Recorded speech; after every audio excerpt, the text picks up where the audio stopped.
Check guys. Oh. Yun no, for today's video guys ay magluluto tayo ng crispy ulo ng dinosaur. Lilinisin lang natin guys, kiskisin natin, tanggalin natin yung mga tira-tira niyang balahibo. Kasi ang dami pa niyang balahibo, ayan kiniskis ko at tinutbrush ko pa siya para matanggal yung mga kabiti sa kaniyang bibig, sa kaniyang mga ngipin. Ilinisin lang natin ito ng mabuti para quality ang kalalabasan nitong ating crispy ulo ng baboy.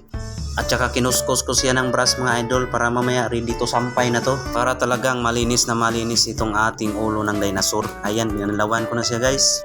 Hinugasan natin siya ng paulit-ulit. Siguro ang naubos natin na tubig dito ay 1 drum. Pero ayos lang yun, ang malagay malinis siya ng mabuti. Sinalang ko na nga siya dito sa kawali na puno na ng mga ricados at may tubig. Templado na ng asin. So ayan, nakasalang na at pinakuluan na natin mga 3 oras. So ayan, binabaliktad-baliktad ko lang para siya ay papantay ang kanyang lambot. Yung aromatics na ginamit natin ay tanlad, sibuyas, bawang, luya at saka paminta mga idol.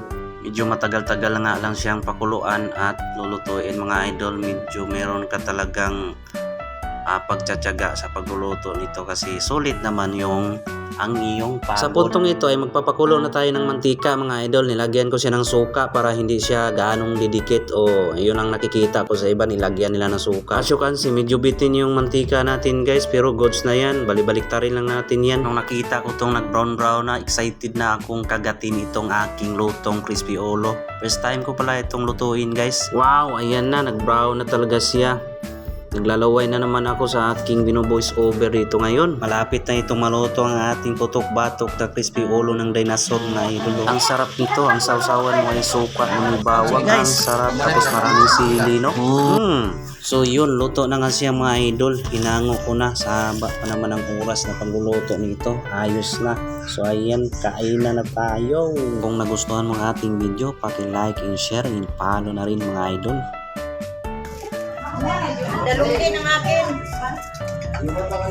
Okay na, malaki na yan. Huwag niyong kulin natin.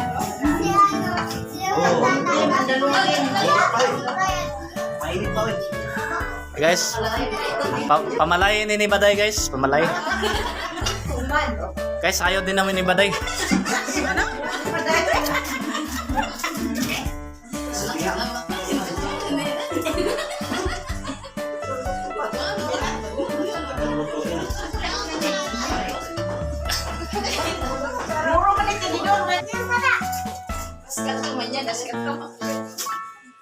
Oh, pamalayan ni Baday sa kalikata. Di ba ang kalat? Bantayan si Dede ang kalat.